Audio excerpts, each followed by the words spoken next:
Hey, let me ask you a question. What issues do people really care about? Probably the ones that hit them hardest on a personal level, right? I mean, things like gas, groceries, guns, and God. I mean, if they're paying almost twice for the gas to get to work and back, twice what they paid when Joe Biden took office, I'm going to tell you something, that matters. And the groceries that they put on their tables now cost almost 17% more than before, and that matters. Violent crime is rampant across the country, and people are beaten or murdered in the streets or even in their homes. And everybody truly cares about safety. People don't want the government taking legal guns from them that they can have so that they can protect themselves, while at the same time leftist prosecutors let criminals back on the streets before the victims even get out of the hospital. And they don't want to be taken for fools when the government threatens to take children from their parents unless the parents agree to having their own children surgically mutilated or chemically castrated. And folks, families are done with the insanity of believing there are 57 genders and that a child can simply reimagine God-established biology to be whatever the child pretends to be. Yes, there are many other issues that Americans care deeply about.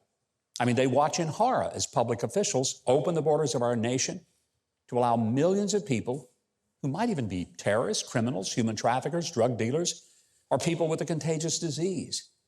When people are here illegally and they take over schools, hospitals, and taxpayer-funded hotel rooms so that there's no room for tax-paying citizens, people are rightly outraged. And most Americans, well, they want us to help neighbors around the world in their fight against tyranny, whether it's in Ukraine or Taiwan. But what they don't want is for there to be billions for a foreign government and then only hundreds of help, hundreds of dollars, a pittance of help for Americans like those in Hawaii whose homes and lives were destroyed by the Maui wildfires. And by the way, I think people really do care that John Kerry flies around the world in a private jet all the time lecturing us on using fossil fuel. And you got Al Gore and Barack Obama living in massive beachfront homes that they both claim will soon be swallowed by the ocean because of climate change. Well, if so, why did you get those places, huh? But we're being told to stop using gas stoves, incandescent light bulbs, or gas-driven cars.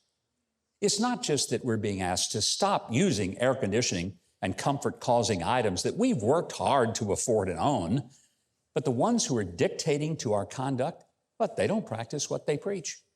So spare us the double standard and hypocrisy. And do even people left of center, do they really want the government colluding with social media companies so that they can restrict what we can see or hear, or restrict us from being able to speak freely without our views being eliminated on Facebook by some 24-year-old working from his laptop in his mom's basement with a bag of Cheetos at his side? I mean, really? I don't think so. What most Americans care about and want, whether they're Democrats, Republicans, or independents, is simply a government that remembers who the boss is.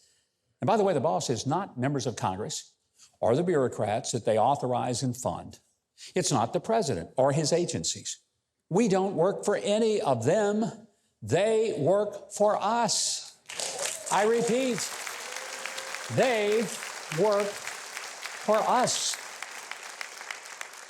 We are not the servants of government. Government is the servant of the people.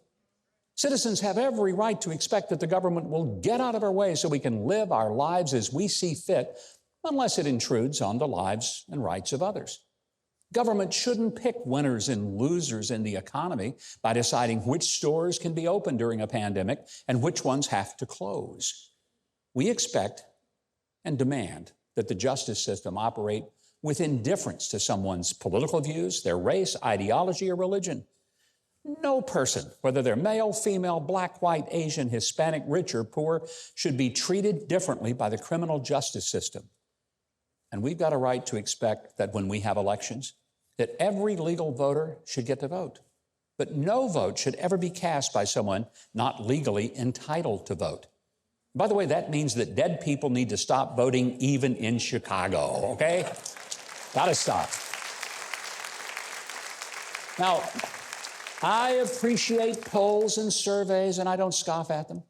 But I also know that we don't have to have a poll to know that Americans want something that's really simple. And that's the right to believe, speak, travel, work, and play. Moms and dads, well, they just make better parents than Uncle Sam. And we don't apologize for the expectation that government will once again work for us rather than against us. If you haven't subscribed to the channel yet, I hope you will now.